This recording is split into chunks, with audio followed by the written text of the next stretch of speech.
मालूम है कि जीसस क्राइस्ट का जन्म क्यों हुआ? सब धर्मगुरु जब पैदा होते हैं उनके जन्मदिन को लोग मनाते हैं। जीसस क्राइस्ट को भी वो उस तरह से समझते हैं और वो बोलते हैं क्रिश्चियन लोगों का जो गुरु है, क्रिश्चियन लोगों का जो परमेश्वर है, उसके जन्मदिन को हम मना रहे हैं। लेकिन क्या उन्हें मालूम है कि क्यों प्रभु यीशु मसीह ने दुनिया में जन्म लिया? वो क्या करने के लिए आया? उसका मकसद क्या था जन्म लेने का? और ये मकसद क्या था आज आपको मैं समझाऊंगा। और मेरा ये विश्वास है कि ये मैसेज जब आज शुरू होगा, ये इस इंडिया के कोने कोने और दुनिया के कोने कोने में 2025 में जाएगा और हजारों लाखों और करोड़ों लोग परमेश्वर को ग्रहण करेंगे। यशाया 9 उसकी 1 से 7 आयत में लिखा है, तो भी संकट भरा अंधकार जाता रहेगा। पहले तो उसने जबूलून और नप्ताली के देशों का अपमान किया, परंतु अंतिम दिनों में ताल की ओर से यरदन के पार की अन्य जाति के गलील को वो महिमा देगा। जो लोग अंधियारे में चल रहे थे उन्होंने बड़ा उजियाला देखा। जो लोग घोर अंधकार से भरे हुए मृत्यु के देश में रहते थे उन पर ज्योति चमकी। तूने जाति को बढ़ाया, तूने उनको बहुत आनंद दिया। जीसस क्राइस्ट ने कहा, तो भी संकट भरा अंधकार जाता रहेगा। ये किसी देश की बात नहीं कर रहा। हाँ, इस वचन में वो एक देश की बात कर रहा है, क्योंकि वचन कहता है परमेश्वर का जब सुसमाचार शुरू हुआ तो जबूलून और नप्ताली के देश से हुआ। वचन कहता है उस देश का बहुत अपमान हुआ था, उस देश का बहुत निरादर हुआ था, क्योंकि जब आप परमेश्वर से दूर चले जाते हैं आपका निरादर होता है। लोग बोलते हैं मेरा पति मेरा निरादर करता है बहुत, मेरा पति मेरी इज्जत नहीं करता, मेरी पत्नी मेरे बच्चे मेरी इज्जत नहीं करते, वो मेरा निरादर करते हैं। मेरा समाज मुझे इज्जत नहीं देता, वो मेरा निरादर करता है। आज समाज में निरादर होता है, तू छोटी जाति का है, तू बड़ी जाति का है। लेकिन जब कोई चर्च में आता है, वचन को सुनता है, परमेश्वर को ग्रहण करता है, आज हम सब जातियां एक तरह से एक ही छत के नीचे बिना भेदभाव के बैठी हैं। आपका आदर परमेश्वर कर रहा है। परमेश्वर ने कहा, तो भी संकट भरा अंधकार जाता रहेगा। पहले तो उसने जबूलून और नप्ताली के देशों का अपमान किया, परंतु अंतिम दिनों में वो अन्य जाति को गलील को महिमा देगा। परमेश्वर ने वचन में लिखा है, जब जीसस क्राइस्ट ने प्रचार करना शुरू किया तो जबूलून और नप्ताली के देश से, गलील की झील से उसने प्रचार करना शुरू किया। जिन लोगों को अपमान मिला था, जिन लोगों को निरादर मिला था, परमेश्वर ने वहां पर जाकर बताया कि अब मैं जन्म ले चुका हूं और तुम्हारा निरादर अब मैं खत्म कर दूंगा। आज जितने लोग यीशु मसीह को अपना उद्धारकर्ता ग्रहण करते हैं, वो यीशु मसीह में धर्म नहीं बदल रहे। पूरी बाइबल में ईसाई धर्म नाम का एक भी शब्द तक नहीं है। तो आप कैसे कह सकते हो क्रिश्चियन धर्म? आप कैसे कह सकते हो जड़ा ईसाई धर्म है? क्योंकि आपको नॉलेज नहीं है, आप अनपढ़ हो इस मामले में। जीसस ने कहा, तुम जो बेइज्जती से भरे हुए थे, अब मैं तुमको महिमा दूंगा। आज जितने लोग यीशु मसीह को ग्रहण करते हैं, परमेश्वर आपकी इज्जत को बढ़ाने के लिए जा रहा है। वो आपके परिवार की इज्जत को बढ़ाने के लिए जा रहा है। आप फिर देखेंगे आपका वही पति आपको महिमा देगा, इज्जत देगा। आपकी वही पत्नी, बच्चे आपकी इज्जत करेंगे, वही समाज आपकी इज्जत करेगा। वो रिश्तेदार जो ठोकर मारते थे वो इज्जत करेंगे। क्यों?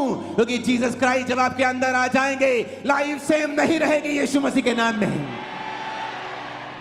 उसने कहा वो महिमा देगा, अन्य जाति के गलील को वो महिमा देगा। लोग बोलते जीसस क्राइस्ट धर्म को, एक क्रिश्चियन धर्म के संस्थापक हैं जीसस क्राइस्ट। बाइबल कहती है वो महिमा देने के लिए आया। औरत को उसने महिमा दी, क्योंकि औरत ने पाप किया, आदम को भरमा दिया, औरत श्रापित हुई, औरत कुचली गई। जीसस क्राइस्ट ने औरत के थ्रू जन्म लिया। औरतों ने ही जीसस क्राइस्ट का सबसे पहले प्रचार किया। यीशु मसीह ने अपनी सेवकाई में बहुत सी औरतों को इस्तेमाल किया। वो किस तरह से पैसों के साथ परमेश्वर के साथ रहती थी और खुदाबंद के सारे खर्चों को उठाती थी। जिस औरत को शैतान ने नीचा किया, उसी औरत को परमेश्वर ने ऊंचा किया। इसलिए वो कहता है, मैं तेरी इज्जत को बढ़ाने के लिए आया हूं। जब आप जीसस क्राइस्ट को अपना उद्धारकर्ता ग्रहण करते हैं, इसलिए मैं कहता हूं, अगर आप धर्म का चश्मा लगाकर यहां पर आए हैं तो आप यीशु मसीह के वचनों को ग्रहण नहीं कर पाएंगे। अगर आप अपने पास्ट को साथ लेके आए हैं कि मैं तो उस धर्म का हूं, मैंने ये नाम लिया हुआ है, फिर आप यीशु मसीह के वचन को आप इस ग्रहण नहीं कर पाएंगे। जो फायदा आपका होना चाहिए वो नहीं हो पाएगा, क्योंकि आप इस दुनिया के संसार की चलाए चल रहे हैं। वचन कहता है, जो लोग अंधियारे में चल रहे थे उन्होंने बड़ा उजाला देखा। जो घोर अंधकार से भरे हुए मृत्यु के देश में रहते थे, उन पर ज्योति चमकी। आज लोग मृत्यु के साए में रहते हैं। हर घर में कैंसर का आत्मा काम कर रहा है, हर घर में बीमारियां हैं। मृत्यु के देश में रहने का मतलब ये नहीं कि सब मर रहे हैं। किसी का बिजनेस मरा, किसी की फैमिली मरी, कोई अंदर से मरा, कोई बाहर से मरा हुआ है। लेकिन यीशु मसीह ने कहा, जो लोग घोर अंधकार से भरे हुए मृत्यु के देश में रहते थे, उन पर ज्योति चमकी। परमेश्वर ने उनको जीवन दिया। प्रभु यीशु मसीह जब सुसमाचार सुना रहे थे, तो वचन कहता है, एक नाइन नामक नगर से